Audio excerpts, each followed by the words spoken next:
Our movie begins with Zuri, a 35-year-old woman who is successful in her career and owns a well-known shipping company. Zuri is a businesswoman whose past was very rough. Her father and mother were poor when she was young and couldn't afford to take care of her, so they decided to give her to another family who could look after her. She went to live with her aunt, who couldn't have children. Her new family found it strange that Zuri didn't seem to grow, and because of that, they suspected she was cursed. Over time, Zuri couldn't bear their hatred toward her as she grew up, with the family believing she was cursed and the reason for their poverty. That's why she decided she would become successful and extremely wealthy. Zuri grew up alongside a relative who shared the same ambitions as her, and even though this relative had feelings for her, Zuri told him, "Let's just be friends. It's better this way. You're my best friend, and you'll always be like a brother to me." Time passed, and Zuri opened her own shipping company. Her cousin Greg became her partner and took a lot of work off her shoulders. Another relative, Brian, appeared as well. He was responsible for all the technical aspects of the business. Even though Zuri had achieved huge success and her company had become one of the largest shipping companies in the world, with some of the most skilled employees, she still felt like something was missing. Having a son or daughter and becoming a mother. Zuri had reached the age of 35, and she was on the verge of losing the ability to have children. The problem was, she wanted to have a child without getting married. One day, she saw the daughter of one of her employees at the company, which brought out her longing for motherhood. She went to a doctor to discuss the matter. The doctor told her, "You're 35 years old now, which means you're getting older. Your egg count is decreasing, and your fertility rate is almost gone. The solution is to get married and have a child quickly, just like anyone else." But Zuri objected to the idea of marriage and wanted to find a way to have a child without getting married.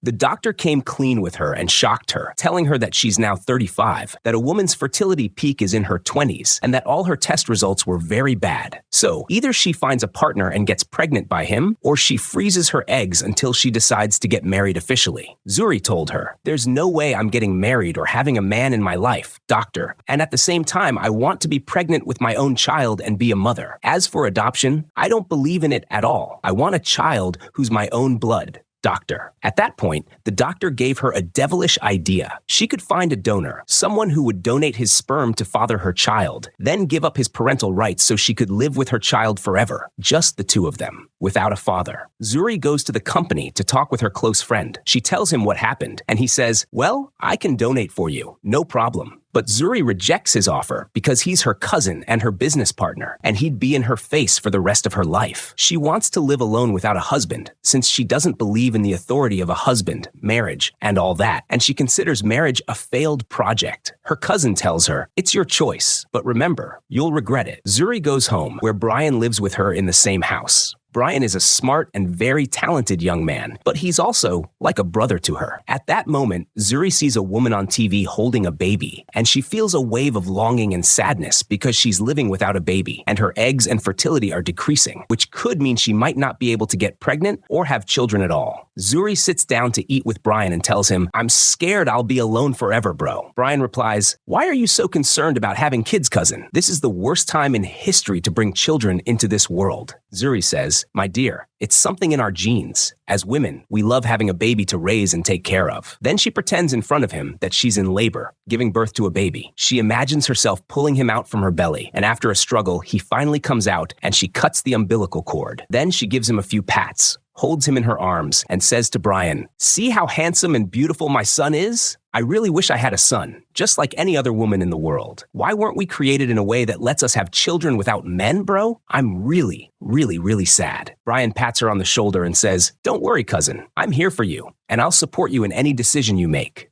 The next morning, she's on her way to work with Greg and Brian, talking about something completely unimportant, because what matters is what's about to happen now. Zuri spots a tall, broad-shouldered, handsome young man with smooth hair standing at a street vendor's cart buying a drink. She rushes over to him, full of excitement, gets close, and says, "Andy!" She can't believe her eyes, shocked that it's really him. Andy looks at her with charm, elegance, and style, and with him is a beautiful young woman who Brian seems to have fallen for instantly. The young woman asks them, "What are you doing here? Are you trying to rob us or something?" Then she takes Andy and walks away, while Zuri is still in disbelief. When they get back home, Greg asks her, "Who was that handsome guy you were so excited to see?" She replies, "That's Andy Johnny Sam. Bro, the one and only ex I've ever had. My first and last. We met 10 years ago. Our relationship lasted about 6 months, and we broke up when I found out he was leaving the country. Ever since then, I've hated men and didn't want to get into any relationship again. But now, after seeing Andy, I realized he's the one I need. First, we have history together. We've already been in a relationship before. Second, I don't want to meet any other men, so he's already counted as mine.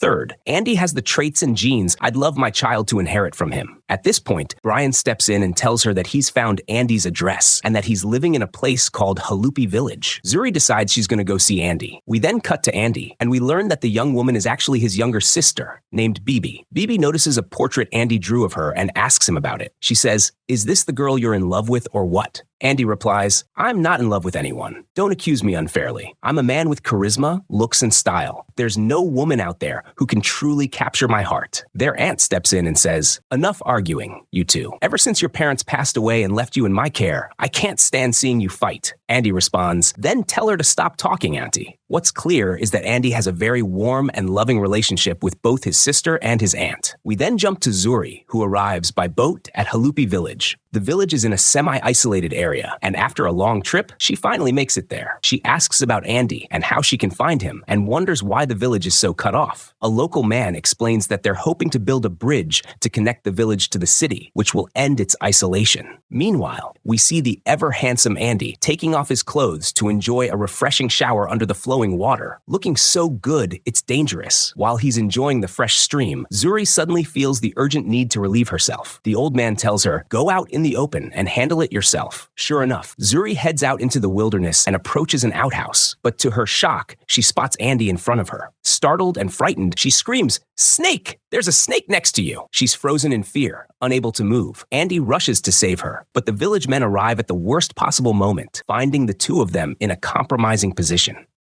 A little later, we see them walking across the bridge, and Andy apologizes to Zuri. She tells him, "You've grown up and become a man, Andy?" He asks, "Wait, you knew me before?" She says, "It's me, Zuri. Don't you remember me?" That's when he tells her he has lost his memory, leaving Zuri shocked because her mission just got a lot harder. That evening, she sits with Andy and his family and tells them that she used to be his girlfriend, but they broke up due to certain circumstances. Andy looked nervous and decided to walk away, leaving his aunt to start questioning Zuri. She said, "If you really were his girlfriend, then tell me, how old is he? What's his full name? And every detail that would prove you two were together." Zuri answered every question successfully, and the aunt was convinced. "Looks like you two would have been the perfect couple," the aunt said. "But the real question is, what brought you back?" Zuri replied, "I came back because I still love him. I couldn't forget him even after 10 years. I don't want him to be my ex anymore. I want to erase the ex and make him my boyfriend again," the aunt told her. "Unfortunately, that's going to take some time. Andy's changed since he lost his memory. You'll need to be patient, fight for it, and convince him to love you again." Of course, Zuri, who had been hoping Andy's heart would instantly soften, saw her dream crumble. Andy might not fall for her now that she's older. That night, Zuri tells her friends what happened, though the internet keeps cutting out and the call is a struggle. Greg says, "Girl, forget about that situation you're in and just come back. I'll help you get pregnant." But Zuri responds, "I'm staying here. I'll try to make him fall for me again, get pregnant by him,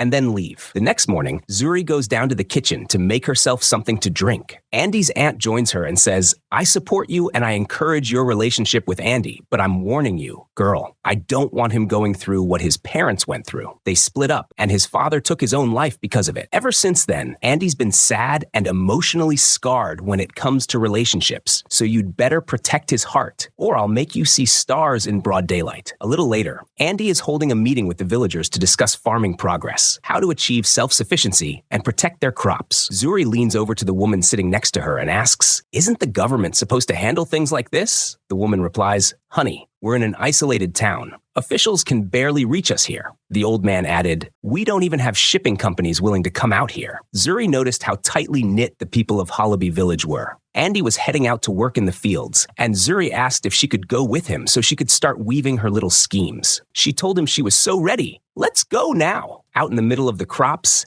Zuri asked Andy to teach her how to farm. He told her he was worried about her being under the hot sun, but she brushed it off and said, "Forget the farming. Let's dance, bro." Everyone in the field ended up having a fun, lighthearted time while planting together. Later, back from the fields, Zuri pretended to cook in front of Andy, then faked an injury so Andy would kiss the boo-boo and make it better. While Zuri was walking with Bibi, another girl told Bebe, you're going to grow up single and alone because of this whole macho, male-dominated lifestyle. The words hit Zuri right in the heart, and she snapped at the girl before going off to Andy. That night, Zuri tried to get Andy to fall for her, but he was a man of morals and self-control, still not understanding exactly what Zuri was trying to do. The next morning, the townsfolk gathered to discuss a problem with birds and pests. Zuri told them she had a temporary solution, then dressed up like a scarecrow and stood right in the middle of the field. When Andy came to her, she faked feeling faint so he'd feel sympathy for her. As usual, while Zuri was hanging out with Baby, she asked, why are you so closed off to romance, Bibi?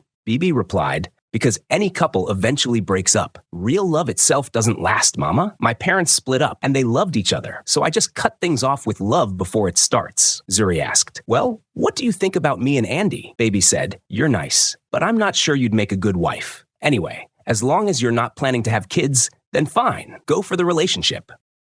Zuri told her, but life just isn't right without children. I really want to have a son. Bebe replied, so you'll have kids, then get divorced, and your children will end up like me and Andy, orphans without a mom or dad. Their conversation was cut short when someone shouted that a new visitor had arrived in town. Zuri saw it was Brian and asked, what brought you here? He replied, instead of saying, thank God you're safe and asking about my trip, Zuri introduced Brian, her relative, to everyone there and also introduced him to Andy. But Brian was there for something else entirely. He kept searching until he found her, Bibi, the young girl he'd fallen for at first sight. Bibi refused to shake his hand while he tried to impress her with his charm. But that kind of thing didn't work on her. She went to her aunt and asked, why is he acting like that, Auntie? Later, at the house, Brian told Zuri he had come because of the girl he loved. Zuri was angry at him, so he asked, why do you hate love so much? She replied, because love doesn't last, darling brother-in-law. Brian said, anyway, this letter is from your doctor. When Zuri read it, she realized she didn't have much time left and needed to finish her mission as quickly as possible. Their conversation was interrupted by a woman screaming. She was in labor. Childbirth was one of the most terrifying moments imaginable for any woman or girl, and Zuri stood there, frozen with fear, unable to imagine herself in the woman's place. Everyone present was tense and frightened by the delivery, but finally, the aunt delivered the baby safely and placed it in Zuri's arms. Zuri was overjoyed, her longing for a baby of her own showing clearly. Even the aunt said, you'd make a great mother, Zuri replied, and you'd make a great grandmother. The next morning, Andy told Zuri, you know, carrying a child really does suit you. Zuri was delighted by his words, and Andy teased Bebe about the young man, Brian. Andy called out to Brian while he was chopping wood and said, when you swing the axe, you've got to give it a strong, solid hit. Imagine the girl you love is watching you. You want to get her attention, bro. Go for that rugged charm. A little later, Zuri went to Andy while he was sketching a house. He told her, this is my dream home. I hope to build it here in the village soon with my future wife. Zuri told him the village was beautiful, but still missing a few things. Andy explained they were happy with their simple life here, but Zuri could tell he wasn't entirely satisfied. She suggested she could help make their village a better place, adding, you all deserve more than this. That's why I've come up with a plan that'll put you on the map. The very next day, Zuri had laptops and communication devices shipped in through her company. Even Brian went to give Bebe a small bouquet of lovely flowers to show his admiration. Andy was just about to smack him with a slipper, but pulled back at the last second. After some time, Zuri announced to everyone, we now have Wi-Fi. The next morning, she spent some time with Andy, and later that night, she told the villagers she had signed a deal with a construction company. The company would start building a bridge to connect the village to the big city, making coming and going much easier than relying on boats and the like. Not long after, a romantic moment bloomed between Brian and Bibi, only to be interrupted by the aunt, all under the watchful eyes of Zuri and Andy. That afternoon, while the men were together, Andy said to Brian, I've noticed you hanging around my sister, bro. You into her or what? An older man joined in, talking about love, saying, love is a feeling, not just empty words. Andy then decided to give him a shave and told them, all right, let's get to work. That night, the aunt called out for Zuri to come outside. There, she found Andy holding a plant and asking her to listen to the super cool song he was going to sing tonight. Zuri joked that it had better not be a marriage proposal. Andy began singing his super cool song for the night, expressing his love for her, how she had captured his heart and taken him back to the old days, back when he had planned to close his heart for good, but finally decided to open it again. It was clear that Zuri felt awkward. She didn't want marriage or any formal commitment. She wanted to be free without a husband. Just give me a child and go, man. When Andy finished, Baby told Brian, "I'd like to hear you express your feelings for me." Brian replied, "I'm officially proposing to you, Bibe." Andy also turned to Zuri and said, "It would make me happy and honored to propose to you, so I hope you'll give me your sweet yes." Even though Zuri didn't believe in the idea, she agreed, only so she wouldn't ruin Brian and Bibi's engagement. When the festival ended, the aunt sat down to talk with Zuri. She told her, "You're going to be a wonderful mother, Zuri. I'm the happiest woman in the world right now because you're going to marry Andy." Zuri asked the aunt how Andy had lost his memory. The aunt said, "I don't know the full story, but after he came back from Spain, he had an accident. With our limited resources, we couldn't give him the treatment he needed. We struggled, but you came at just the right time. After you arrived, the old Andy began to return. The old Andy was a dreamer, ambitious, and thanks to you, he's been changing for the better." Zuri felt sad, afraid she might break both her own heart and Andy's, and knowing she truly didn't want to marry. The next morning, Greg said to Zuri, "So, you're marrying Andy?" Zuri replied, "Honestly, I feel guilty. I told him yes, but I have no intention of getting married. Look, since he proposed, I'm thinking I should take what I came for and leave the village." When Zuri saw Andy, she started teasing him, sweet-talking and acting a bit flirtatious in a playful but slightly mischievous way. Andy said to her, "In that case, why don't you come with me to my house?" The surprise came when Zuri stepped inside and saw that Andy had drawn an enormous number of portraits of her. She exclaimed, "Oh my God, all of these are me? Do you love me that much?" "No, this isn't for me. I don't want love." Andy replied, "Please, let me prove to you that I deserve to be your husband and your lover." Just as Zuri was about to take what she came for, he said, "Wait, let me get you a drink." When he returned with the drink, he told her, "I've been drawing these portraits of you since before you came to the village. Your face has always been in my mind, so I kept sketching you." At that moment, we see a flashback explaining how they broke up. After they graduated from college, Andy called her to tell her he was going abroad for work. Zuri broke up with him immediately because she wanted the man she married to stay by her side. Andy told her, "Ever since then, I had an accident because I was so devastated over losing you. After I lost my memory, the only thing I could remember was your face. Your face was the one familiar thing that kept appearing in my mind. Even in the dark, your face was my only light." Zuri felt sad because she didn't want Andy to fall in love with her again. So she got up to leave, and Andy followed her outside. He asked, "What happened, Zuri?" She told him, "You had that accident because of me after I broke up with you. And after that, I burned every picture and anything that reminded me of you, bro. And I'll tell you something else. I don't love you, and I don't want to marry you. I saw you recently when I was searching for a donor, and I thought you'd be better than a stranger. But you want marriage, and I don't. If you agree to marry me for just one day and then donate, fine. My eggs are dying, and I might not be able to have children in the future. So please, agree to marry me for just one day, and then we'll both go our separate ways. I'm not asking you for anything. No engagement, no wedding, no reception hall. I'll cover all the expenses myself, and I can even give you money if you want." Andy replied, "Whoa there, Missy. So you're doing all this just for yourself? You just want to have a baby, and I'm basically just a case to you?" Zuri shot back, "Nobody, wake up. Because of you, I started hating love, and I don't want to know any other man. All I need right now is a baby. I just want to be pregnant, boy, girl, whatever." That's when Andy hit her with the knockout punch. "I hope your daughter will be proud of you. Proud of a mother who broke other people's hearts. Do you know you're selfish? You've got a frozen heart that only thinks about yourself, Zuri." Then he left, while Zuri stood there, heartbroken, crying without even realizing the tears were streaming down. The next morning, we see him tossing his drawings under his feet, signaling that he no longer loves Zuri. Meanwhile, Zuri visited her eccentric doctor who said, "All right, so you've decided to freeze your eggs. That means you're putting marriage and relationships on hold. Fine, no problem." At work, Zuri wrapped up a major deal, the official launch of the bridge project connecting Halupi village to the big city. The project director announced, "We thank Miss Zuri and her company, because without them, this project would have been impossible." Brian went to Baby to confess his love, but Auntie stepped in and took him away. Soon, everyone left. Except Zuri and Andy. They shared a nice little conversation, during which Andy told her he was going to travel abroad. Now that he was confident Halupi was in safe hands, he wanted to start a new adventure and meet new people. Zuri, her eyes carrying a touch of love for Andy, encouraged him and told him she was happy for him. She admitted that while she had felt something for him, she decided to put marriage aside for now. Andy said, "As for me, I'm going to live my life and marry someone who actually wants to live, unlike you, Miss Complicated." The film ends with the two exchanging mutual, respectful glances, full of decency and dignity. The story is over, and each will return to their old life. Ah, yes! A true moral of the story kind of film. And that's the end of the summary. Farewell.